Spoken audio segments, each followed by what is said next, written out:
Hola, hola, buenas tardes, buenos días. Aquí estamos de nuevo, un lunes más, para compartir el manual para el maestro. Hoy empezamos con la clarificación de términos. A ver qué nos cuenta Jesús, qué aclaraciones nos hace sobre la terminología. Vamos a cerrar un momentito los ojos.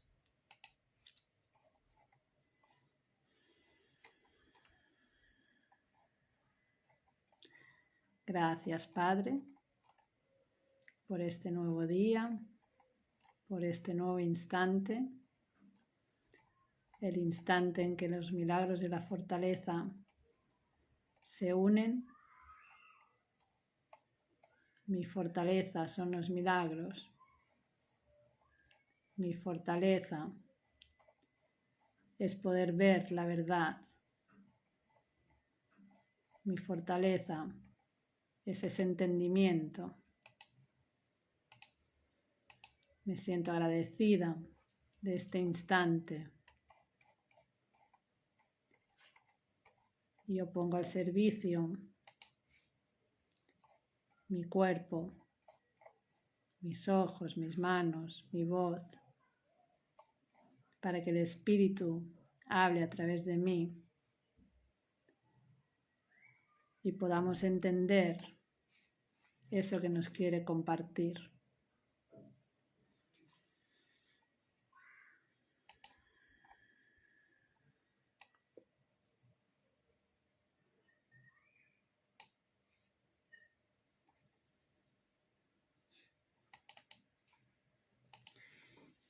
Muy bien, pues hoy vamos con la clarificación de términos y vamos a ver qué nos cuenta Jesús en la introducción. Y nos dice: este no es un curso de especulación filosófica, ni está interesado en una terminología precisa. Se orienta únicamente hacia la expiación o corrección de la percepción. Aquí ya nos indica que el curso es para eso, para aceptar la expiación y para esa corrección en mi mente. Para eso es que entreno mi mente. No es una especulación filosófica. Dice, el medio de la expiación es el perdón. Solo a través del perdón acepto la expiación. Solo a través del perdón corrige mi mente. La estructura de la conciencia individual es esencialmente irrelevante, puesto que es un concepto que representa el error original o pecado original. Estudiar el error en sí no conduce a la corrección, si es que en efecto quieres tener éxito en poder pasarlo por alto. Y es precisamente este proceso de pasar por alto lo que el curso se propone enseñar. Claro, aquí ya nos está diciendo que no hace falta especular con el error, no hace falta buscar la causa de ese error. Lo que sí que hace falta es buscar el error para poder pasarlo por alto, para poder corregir esa percepción en mi mente a través del espíritu. Mi función es permitir que se me lleve a esa causa, a ese error, pero no indagar sobre el error. ¿Por qué he hecho eso? ¿Por qué he hecho lo otro? Claro, es que ha pasado esto, porque no, ahí no. Es solo que tengo que estar dispuesta a ver dónde tomé esa decisión equivocada, dónde hice ese error. Es un error de percepción, el cual el espíritu permitirá corregir. Yo permito que el espíritu lo corrija.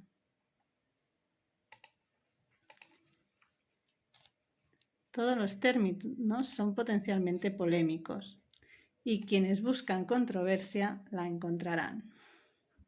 Está claro que en este mundo de dualidad, en este mundo de conflicto, cualquier término puede ser conflictivo, porque son opiniones, y las opiniones, cada uno tiene la suya, cada uno tiene su percepción, cada uno tiene su verdad.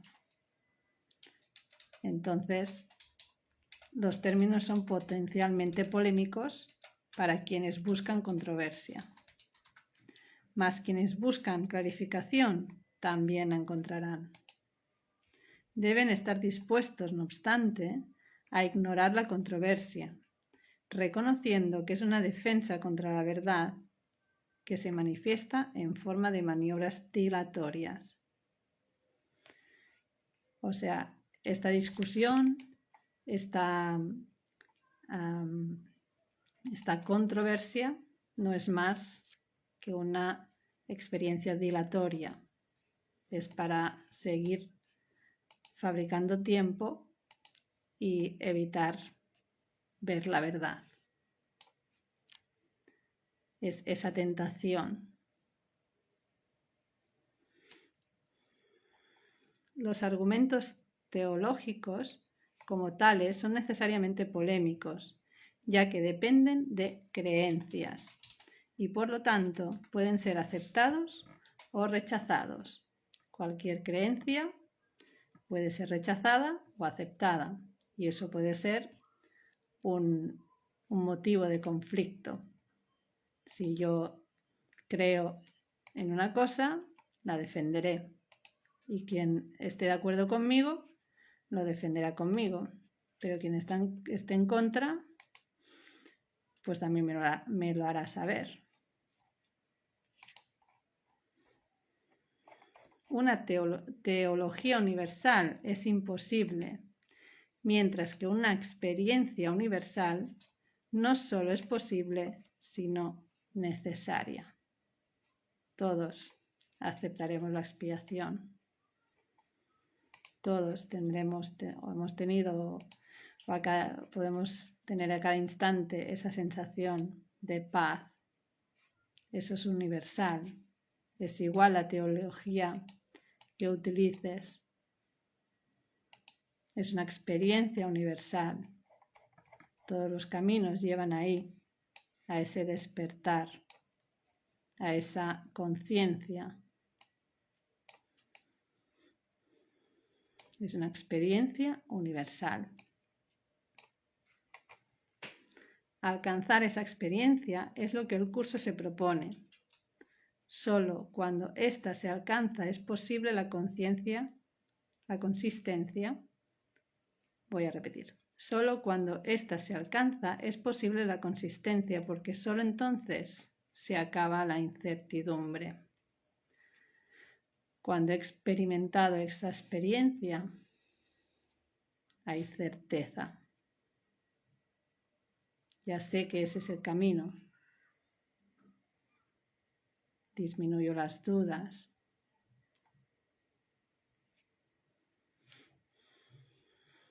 Es posible la consistencia. Vamos al párrafo 3. Dice, este curso opera dentro del marco de referencia del ego, pues ahí es donde se necesita. No se ocupa de lo que está más allá de todo error, ya que está planeado únicamente para fijar el rumbo en dirección a ello.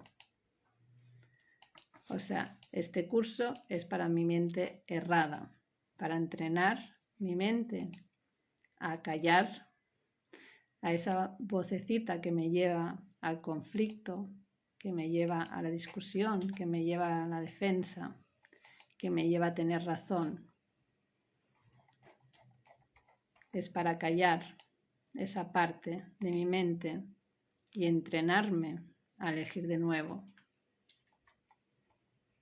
Esa es la meta de este curso, entrenarme a elegir de nuevo y a tener esa experiencia universal. Y dice, no se ocupa de lo que está más allá de todo error, ya que está planeado únicamente para fijar el rumbo en dirección a ello. es esa dirección hacia la paz interior, esa dirección hacia el amor, hacia ese entendimiento. Por lo tanto, se vale de palabras, las cuales son simbólicas y no pueden expresar lo que se encuentra más allá de todo símbolo. El ego es el único que pregunta, puesto que es el único que duda. El curso simplemente ofrece otra respuesta una vez que se ha planteado una pregunta. Dicha respuesta, no obstante, no recurre a la inventiva o al ingenio. Esos son atributos del ego. El curso es simple.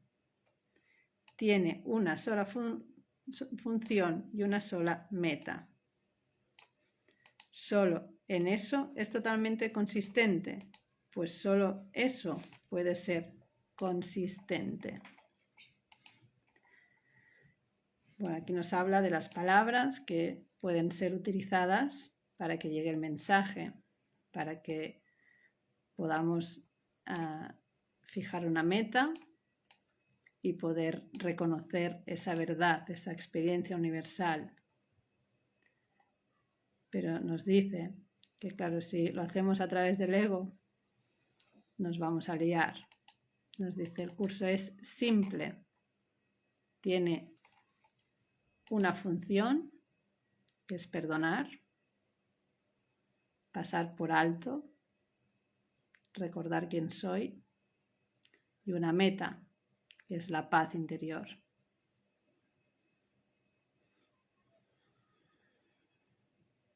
Hola, hola, bienvenido, bienvenida, hijo del cielo.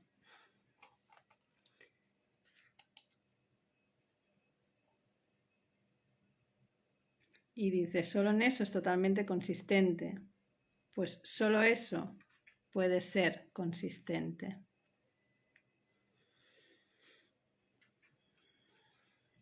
Estamos en la clarificación de términos e introducción. Y ahora vamos a por el párrafo 4. Dice, el ego exigirá muchas respuestas que este curso no provee. El curso no reconoce como preguntas aquellas que solo tienen la apariencia de preguntas, pero que son imposibles de contestar. El ego puede preguntar, ¿cómo sucedió lo imposible? ¿A qué le ocurrió lo imposible? Y lo puede preguntar de muchas maneras, mas no hay una respuesta para ello, solo una experiencia. Busca solo esta y no permitas que la teología te retrase. O sea, aquí nos está comentando que el ego va a hacer muchas preguntas, ¿no? ¿Cómo puede ser que el Hijo de Dios haya separado? ¿Cómo puede ser que haya ocurrido eso, que es imposible? ¿Por qué estoy sufriendo? Si soy el Hijo de Dios no tendría por qué sufrir. Puede hacer muchas preguntas, todas ellas para crear, para fabricar tiempo, para hacer una dilatación, como nos decía anteriormente.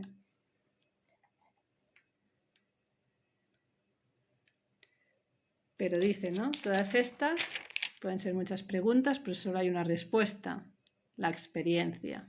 Esa experiencia de la paz, esa experiencia de reconocer el ser, esa experiencia del amor eterno. Dice, busca solo esta experiencia y no permitas que la teología te retrase. No sigas invirtiendo las tentaciones. Permite esa experiencia universal. Y nos dice en el párrafo 5, notarás que el énfasis que el curso pone en las cuestiones estructurales es muy breve y solo tienen lugar al principio. Dicho énfasis desaparece muy pronto para dar paso a la enseñanza central. Sin embargo, puesto que has pedido aclaraciones, a continuación se ofrecen unas cuantas para algunos de los términos utilizados. O sea, aquí nos dice que hay muchas preguntas que vamos a hacer y nos vamos a cuestionar, pero es como la enseñanza es simple, central. Entonces, como sabe que nos haremos muchas preguntas y que hay algunos términos que puede ser que sean diferentes de cómo los habíamos entendido, pues nos aclara esos términos. Y empezamos con la primera aclaración, que es entre mente y espíritu. Y dice, el término mente, sí, así es, hay muchas preguntas, pero solo una sola respuesta. Así es. El término mente se utiliza para representar el principio activo del espíritu, el cual le suministra a éste su energía creativa.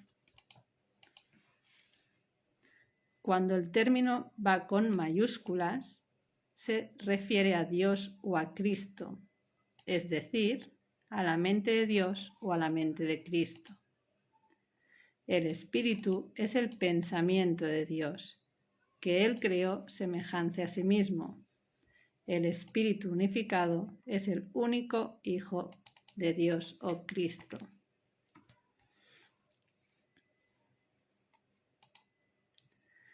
Hola Karina, hola Mar. Vale, aquí nos está hablando de este término mente, que en el curso nos lo presenta de dos maneras. Cuando va con mayúscula se refiere a la mente de Dios o mente de Cristo.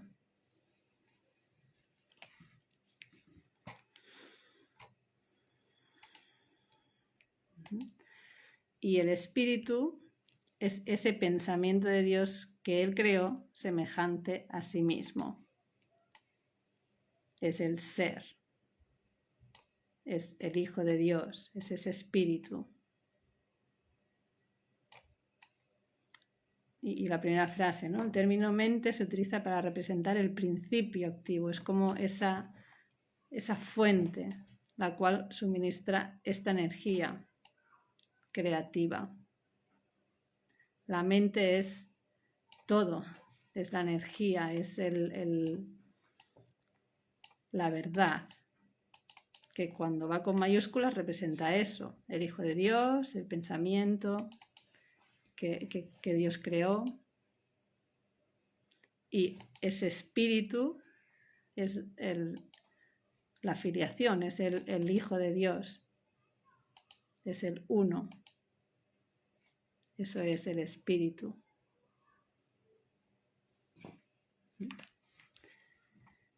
Y seguimos con el párrafo 2.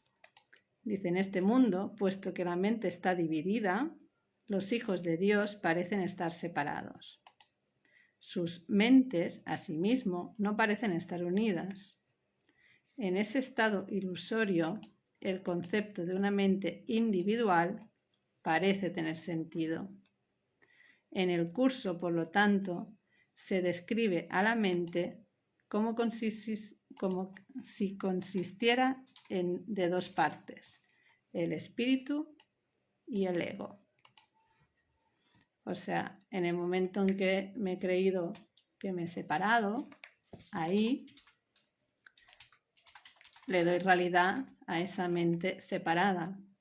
Y ahí parece que las mentes no estén unidas y que cada individuo tenga su parcela. Y entonces dice, ¿no? En este estado ilusorio, el concepto de mente individual parece tener sentido. Parece que cada uno tenga su mente y pueda vivir su vida. Pero nos olvidamos que somos una sola mente, que esa sola mente es la que nos une y por eso cuando sana uno, sanan todos. Por eso es una común unión de mentes a un mismo propósito que permite esa sanación, o también puede permitir seguir fabricando ese tiempo y ese sufrimiento.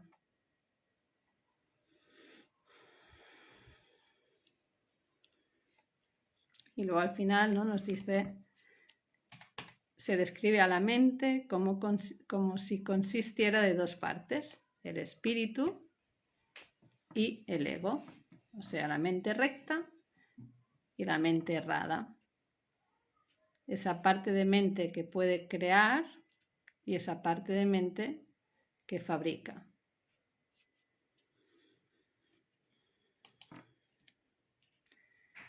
Seguimos con el párrafo 3. Dice, el espíritu es la parte que aún se mantiene en contacto con Dios a través del Espíritu Santo, quien, aunque mora en esa parte, también ve la otra. O sea, el Espíritu Santo mora en la parte de la mente recta, pero se da cuenta que hay una falta de conexión, se da cuenta que ha habido una interpretación falsa, se da cuenta que hay una percepción errónea. Dice, no se usa el término alma excepto en citas directas de la Biblia, por ser un término sumamente polémico. Ya nos decía en la introducción que hay muchas palabras que pueden llevar a controversia y alma puede ser una de ellas, ¿no? Tenemos muchos significados al alma. Entonces el curso solo utiliza la palabra alma cuando está citando a la Biblia. Si no, utiliza mente, utiliza espíritu, pero no alma. En cualquier caso, sería un equivalente de espíritu, entendiéndose que, al formar parte del ámbito de Dios, es eterna y nunca nació. Nunca nació en esa mente dividida. El espíritu, el alma, es eterna, es uno con el Padre, es esa común unión.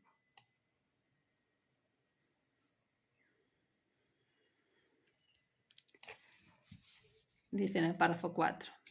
La otra parte de la mente es completamente ilusoria y solo teje ilusiones.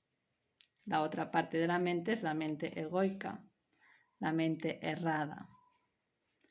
El espíritu conserva su potencial creativo, pero su voluntad, que es la de Dios, parecerá estar cautiva mientras la mente no esté unificada. O sea, es como si esa mente esté utilizando ese potencial de crear, pero esté como cautiva del ego, ¿no? Esté cautiva de esas ganas de fabricar separación, de fabricar sufrimiento, de fabricar culpa, miedo. Esa parte de la mente que decide estar separada de su fuente, de ese espíritu, de esa mente de Dios, de ese pensamiento de Dios. Decido pensar por mi cuenta. Decido estar separado. Y dice, ¿no? Parecerá estar cautiva mientras la mente no esté unificada. Cuando me reconozca, mente uno, cuando me reconozca que solo hay una mente y que la comparto con toda la afiliación, cuando yo voy sanando mi parte, me voy unificando, voy quitando esos obstáculos que me están impidiendo ver que soy una sola mente. Dice en el 4.3, la creación continúa imperturbable porque esa es la voluntad de Dios. Dicha voluntad está siempre unificada y por lo tanto no tiene significado en este mundo, no tiene grados ni opuestos. La creación sigue. Yo estoy con mi Padre en el cielo creando continuamente, aunque desde aquí no pueda reconocerlo. Pero sigue estando porque esa es la voluntad de Dios. La voluntad de Dios para mí es la creación, es esa expansión, ese compartir, esa comunión. Y esa voluntad está siempre unificada. Esa voluntad es en esa mente uno.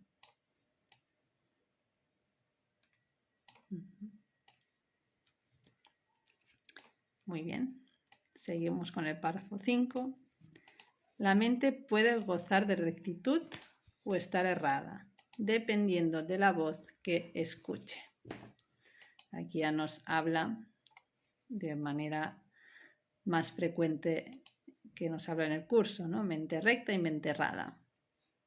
La mente puede gozar de rectitud en mi mente recta o de estar errada en mi mente errada.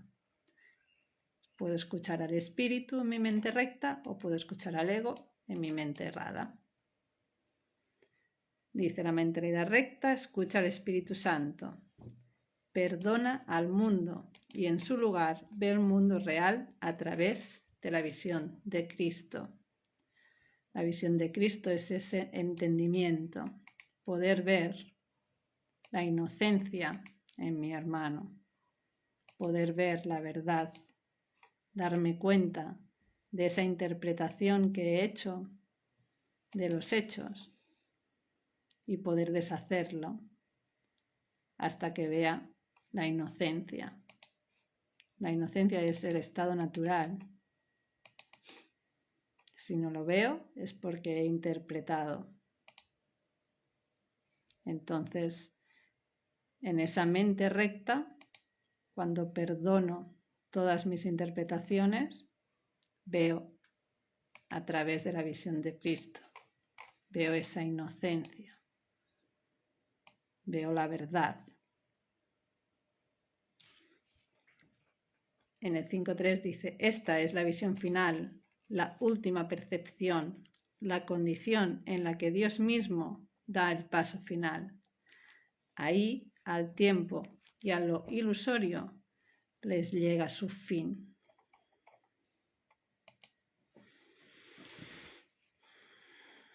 Ahí está.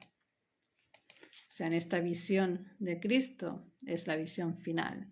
Es cuando mi mente ya ha aceptado la expiación y ahí ya no hay más obstáculos. Ahí ya he deshecho los velos, ya no sigo invirtiendo en todas esas interpretaciones erradas y puedo ver la verdad. Allí me reconozco que siempre he estado con mi Padre. Ese es el paso final. Siempre he estado con mi Padre. En esa mente una, en esa unión.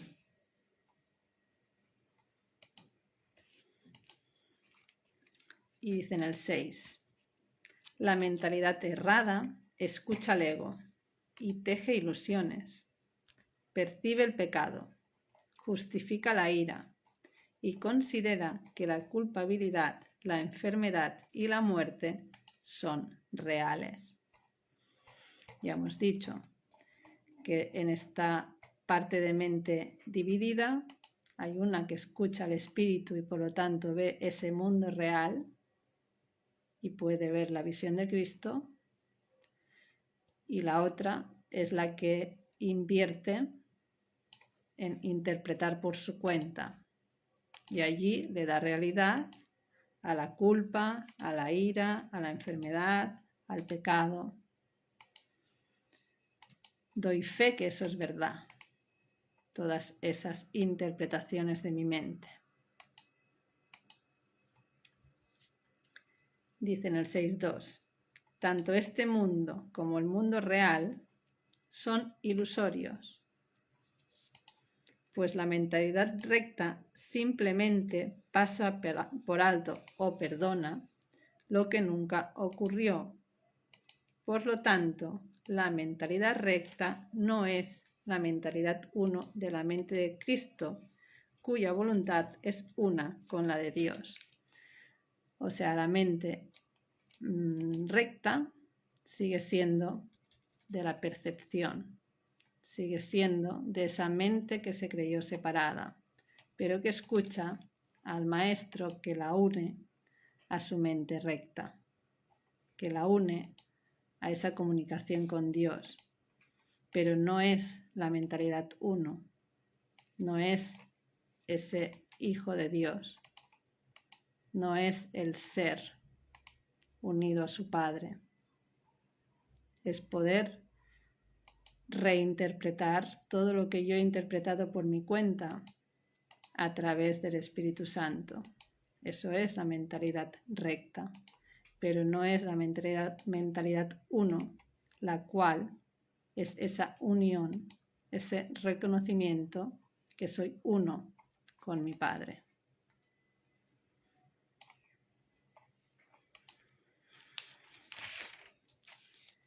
Y dice en el 7, la única libertad que aún nos queda en este mundo es la libertad de elegir. Y la elección es siempre entre dos alternativas o dos voces. La voluntad no está involucrada en la percepción a ningún nivel y no tiene nada que ver con el proceso de elegir.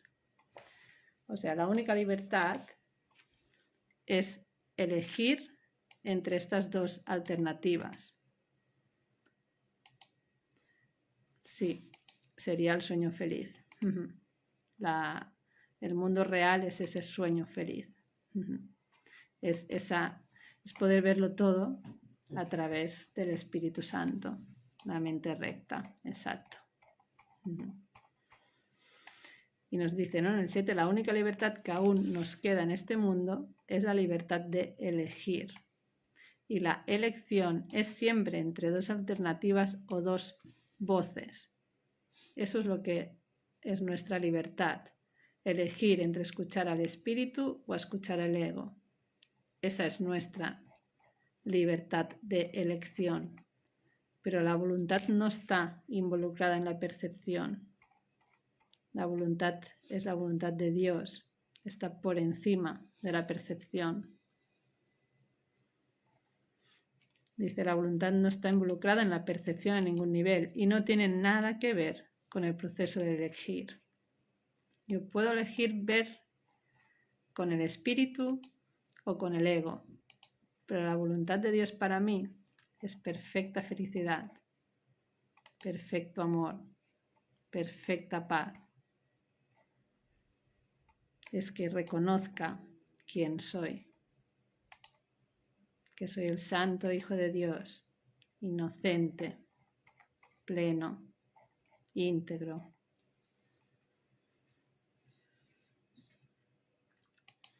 Hola María, bienvenida. Y dice en el 7.3, la conciencia es el mecanismo receptor, el cual recibe mensajes tanto del plano superior como del inferior, del Espíritu Santo o del ego. La conciencia es esa percepción, es de la percepción. Entonces puedo escuchar esos mensajes del espíritu o del ego.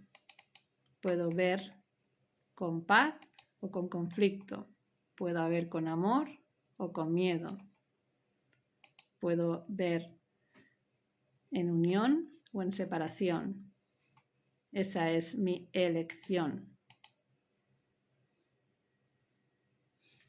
Dice, la conciencia tiene niveles y puede cambiar drásticamente de uno a otro, pero no puede trascender el dominio de lo perceptual.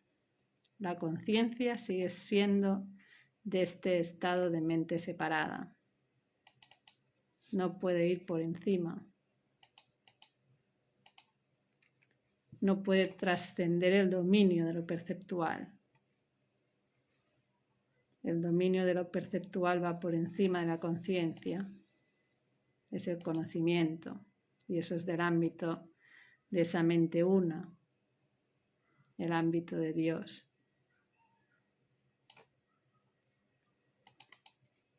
Dice en el 7.5, en su nivel más elevado se vuelve consciente del mundo real y puede ser entrenada para hacer eso cada vez con mayor frecuencia. Sin embargo, el hecho mismo de que tenga niveles y de que pueda ser entrenada demuestra que no puede alcanzar el conocimiento. Sigue hablando de lo que es la percepción, esa conciencia. Yo puedo entrenar mi mente para elegir ver la verdad, para elegir ver paz, para elegir ver amor, para elegir ver luz. Pero eso no es conocimiento. El conocimiento es el reconocimiento de quién soy. Y eso está por encima de la conciencia.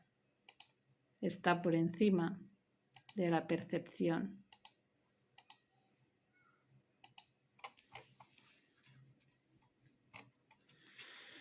Muy bien. Pues aquí tendríamos la primera clasificación de términos entre mente y espíritu. Y ya hemos visto que mente es esa parte que puede ser de Dios y esa parte del Hijo de Dios separado. Y en esa parte del Hijo de Dios separado tenemos las dos mentes, mente errada y mente recta. La mente recta es cuando permito que el Espíritu mire por mí, el Espíritu Santo. La mente egoica es cuando quiero hacerlo por mi cuenta y entonces solo interpreto con culpa, con miedo, con separación, con sufrimiento, dándole realidad a la enfermedad. Y el espíritu, aquí nos habla del espíritu como el ser, como ese Hijo de Dios, como ese conocimiento, como esa unión. Ahí están las dos diferencias, esa clarificación entre mente y espíritu.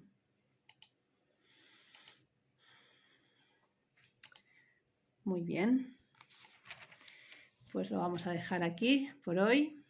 Muchas gracias por estar aquí compartiendo el manual para el maestro con esta nueva fase de la clarificación de términos y feliz de compartir con todos los que os unáis ahora o más tarde.